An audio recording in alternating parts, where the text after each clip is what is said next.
Hey guys, I'm Tyler. Welcome to my YouTube channel. Today we're taking a look at my friend Kenan's 04 double cab Tundra. Let's have a look around. This is an 04 automatic V8 double cab. We got a custom bumper that Kenan put together. Okay, Baja Squadron Sports. And then in the bumper, we've got this Apex 12,000 pound Badland winch from Harbor Freight. We have a power steering cooler. You can see this skid plate protects it. This is 1/8 inch steel. For wheels and tires on this vehicle, we've got Falcon Wild Peak AT3W. These are 285/70 R17 tires. So basically a 33. And just on stock Tundra wheels, 2-stage painted bronze on the wheels here. A little dusty, but they're bronze. Now, in order to make these 33s on these stock wheels fit without any problems rubbing the upper control arm, Kenan did add some 1.25, 1¼ inch Spider Trax wheel spacers. Kenan made these sliders, he put them together himself. Got nice kickouts here so you can step on them, get up to the cab, get up to the bed, everything that he stores on the roof. You can see the profile of the sliders, still pretty slim, tucked into the truck. Then in the headlights, we've got mini projectors, the Co-LED ones. You can get those on Amazon. Those are super popular upgrade on these trucks. The lights up top, these ones are Amazon specials. This is a CBI ditch light bracket under the hood. Lights clearance with the hood open. Still plenty of room, doesn't hit on anything, works totally great. Coilovers here, we have Icon 2.5. Kenan's a smart man, he's got OEM lower ball joints down here that he's replaced with. Power stop calipers, pads, and rotors from Power Stop. Rotors are drilled and slotted. Control arms, we've got Total Chaos Uniball upper control arms. And in the back here, so we've got the stock leaf springs. We've got a 1-inch spacer on them, but we got 5160 Bilstein shocks with reservoirs, a Lear camper shell. In the back, we've got this switch pod setup. So this cuts the power to this setup. Otherwise, we've got switches in here. These two turn on lights in the camper shell, off and on.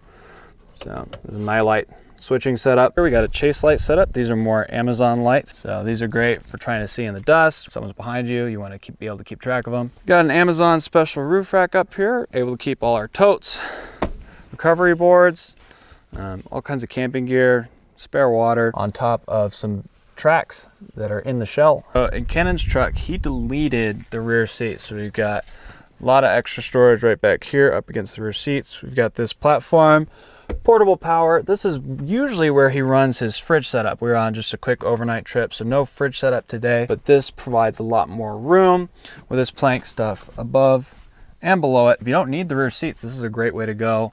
Get a lot more room. This is a Group 31 battery upgrade, a little bit bigger battery, more amperage. Aftermarket transmission cooler above the winch. Aux beam fuse block right here that controls all the electronics. Like Kenan was explaining to me, when you're wiring stuff in the truck, do it right, do it once. This is definitely the preferable way to do it.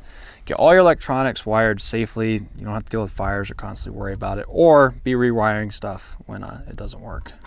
Put out the radiator here. This is a Champion aluminum radiator for a desert truck that sees a lot of heat, a lot of high temperatures. It makes sense. This truck, in terms of skid plates, from the back of the transmission all the way to the front of the truck, where you see that skid plate right below the winch, the truck has skids there. The catalytic converters are protected. So full underbelly skids up to the back side of the transmission. So for the front here, we've got an air chuck here for airing up tires. Under here, we've got mounted 2 Via Air compressors. So that's what his onboard air runs. He's also got the limited slip differential on the rear axle. At this point in the video, if you are finding this helpful and useful, please be sure to hit the thumbs up button so this video spreads to more people. If you're looking at any of these parts of your first-gen Tundra, there will be links in the description. You can check those out to find the parts that Kenan used to help build his Tundra. Thanks. So in my opinion, this is a really great way to set up a double cab. Specific details about this build, Falcons. I'm a really big fan of Falcon tires. I've always had them on my vehicles. I've always performed super well. The rock sliders are a great addition too, especially with the longer wheelbase of the double cab Tundra. It just makes sense, you know, protect the body a little bit more. Rock sliders are great. I wish I had sliders on my truck. A big part of this build is honestly the custom front bumper, which is unlike any other bumper I've seen on a first gen. I like the tube, kind of plate hybrid look. I think it fits the truck really well and captures the overall appeal of this build. While it is a double cab, you know, this is the biggest first gen Tundra you can get. This Tundra still wheels really nicely. It's really great off-road, and it's very capable. We just did a trail. This truck did really great. It hooks up on everything, gets over all the obstacles. So I think this tube bumper really captures what the truck is about. Really adds a great look to the front end. It adds some nice approach angle to the truck while still being able to fit a winch.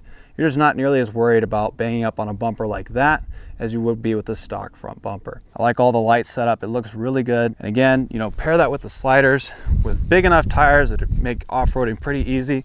This build just makes sense. I'm a big fan also of camper shells. I think they're great. Minimalist setups for flexible camping, work, whatever you need to use the truck for. Add it with the rock sliders and you've got a really capable truck.